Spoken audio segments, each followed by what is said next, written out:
So as we get into 2026, these are some of the patterns that I am quietly watching. These aren't predictions, they're just patterns that I'm observing. The quiet and steady removal of alternatives. So control isn't really arriving loudly, as though it might seem that way.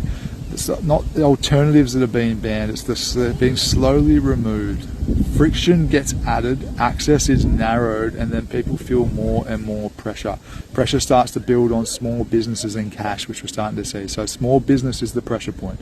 Compliance, back-end systems, verification. Cash won't be outlawed, but it will just start to be made impractical. This is government 101. Legislate the behaviour through social compliance. So make it harder and harder to use cash. We're going to see this with the cash mandate on the 1st of January. It's going to become harder and harder for small businesses to use cash.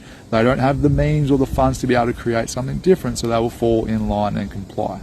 Some other key dates that I'm watching. So Project Agora, which is the International Banking Foundation's move from physical currency into CBDCs. Their trials are ending.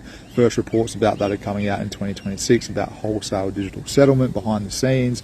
As we mentioned just before, Australia's January 1st cash changes, Europe tightening their cash limits towards 2027, and also the Project Acacia trials here for CBDCs and central banking digital currencies here in Australia.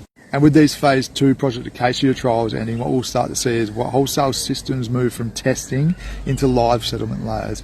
And all the while this is happening whilst we're seeing a massive economic reset unfolding in slow motion. So for those of you looking to get into decentralized positions, the window to do so is closing. It's going to get harder and harder to do so the more these centralized systems become solidified.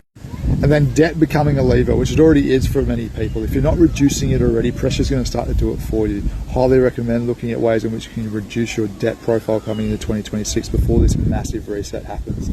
Again, many people see their home as an asset. It is not an asset unless it creates cash flow for you. Otherwise, it is a liability. And unfortunately with that, we're seeing everyday people getting lured into the top of a housing market.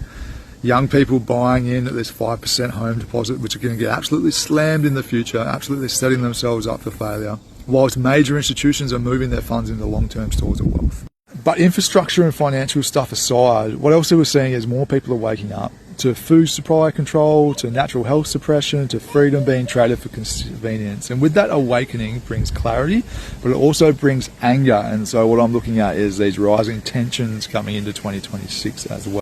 And even the planet's reflecting this. The magnetic poles are shifting, weather volatility, nervous systems are under strain. Everything is connected. And this isn't about fear, it's about awareness. Seeing early gives you time to build differently. Systems that support life, not control.